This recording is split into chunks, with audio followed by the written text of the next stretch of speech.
It's a common sense recap of the big stories. It's Cats and Cosby on 77 WABC. When you're a jet all the way from your first cigarette to your last dying day. Well, when you're a jet, West Side Story. Anybody know when that's from? Well, you're sitting down. September 1957. 67 years ago today. Those days, it was the Jets, the gangs on the street. Well, now, the gangs are still on the street, but it's a different gang. In the studio with us, we have Judge Richard Weinberg, and we have George Venizelos, the head of the FBI for New York for 4 years, and Curtis. What gangs do we have on the street right now? I understand 75, 50, or 75. 75. That's what they say. That's what they say. Nobody certifies. That's true. I will give you that. Anywhere from 50 to 75% of the arrests are migrants. Yes, in Midtown. Pulling your hair. Don't get your hair done, otherwise they're going to pull it. Don't want that. All the important places, right? Right by Penn Station, Times Square, Midtown. 75% of the arrests, migrants. Oh, wait, don't say that. Don't say that, according to John. Go ahead. Mostly gangbangers from Venezuela, Ecuador.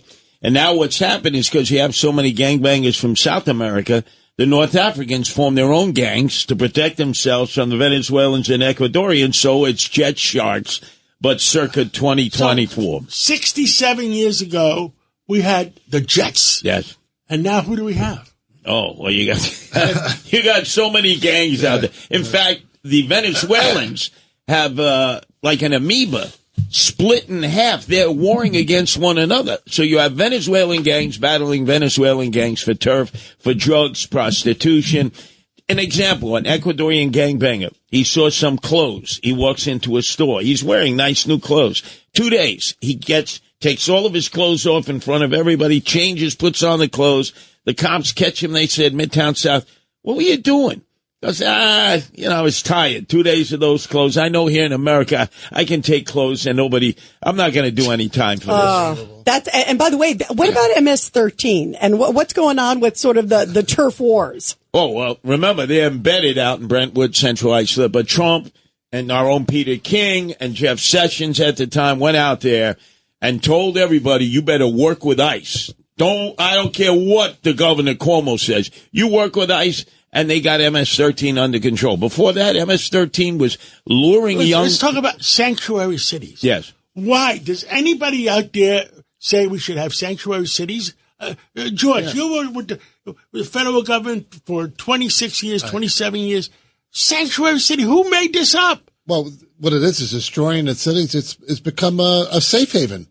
It's a safe haven for the illegal migrants that are here. The imported migrants or the imported criminals that we have.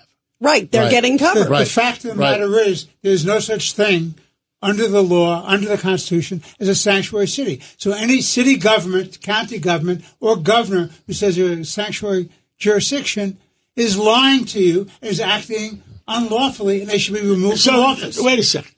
You were a judge for 15 years, Supreme Court judge in New York. Do we have a law on sanctuary cities or we don't? Oh, thank Bill de Blasio for that. He not only passed that law with city council, he enhanced it so that ICE cannot go to courts, they cannot go to correctional facilities, they cannot go to precincts.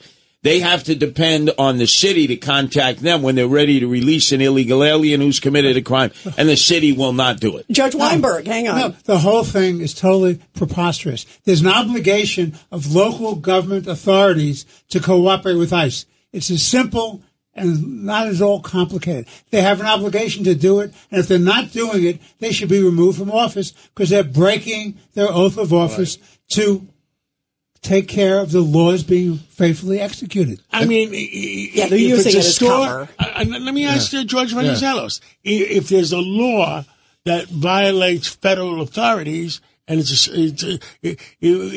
the law was made up by Barney Fife and Mayberry, right. Go Mobile. You have to follow them? No. The federal laws should be able to follow. We should trump a lot of the local laws. So why are we not? Why are we I not? think the problem is that they're not. It's an enforcement the police aren't able to give the migrants or the people arrested to the federal authorities for some reason. Right. The federal authorities should be able to go on their own and pick them up. Yeah, and they're saying we can't. You know? They're saying remember, we can't. Trump challenged that with San Francisco. He said, I'm not sending any more federal dollars there because you're a sanctuary city. Right. They went to court. They won against Trump. You know why?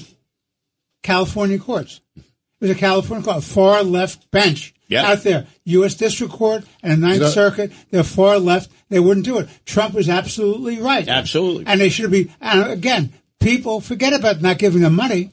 They should be removed from office. And where they're going to Midtown, where our tourism. Right. They're hitting our tourism. Times Square, tourism. We've always and we heard all, now. I grew up in the 60s and 70s. Remember what Times Square was back then? It's going to get back to that soon. If Now, the big story of the day, last week, the Kennedy family went against RFK. This week, the Waltz family, the entire family went against the vice presidential candidate, Waltz. By the way, we have a little music also. Here we go.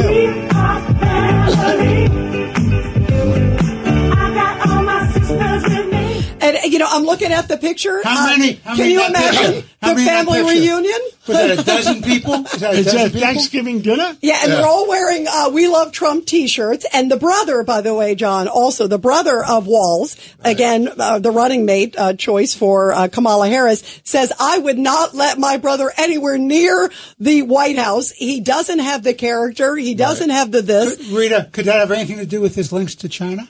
It could. How many trips did he make to China? 30 trips. Don't forget. 30 trips. What about, it's a love story. Remember his anniversary is Tiananmen Square. Tiananmen Square. I mean, come on. And this is, as we're talking about sanctuary cities, this is the guy who also supports having a ladder to go over any border wall, emptying out detention centers, George. That is and you want him in the White House? Yeah. Didn't he let Minneapolis burn? People were killed. That's people right. Were hurt. Maybe those 30 trips influenced him somehow. $500 million lost.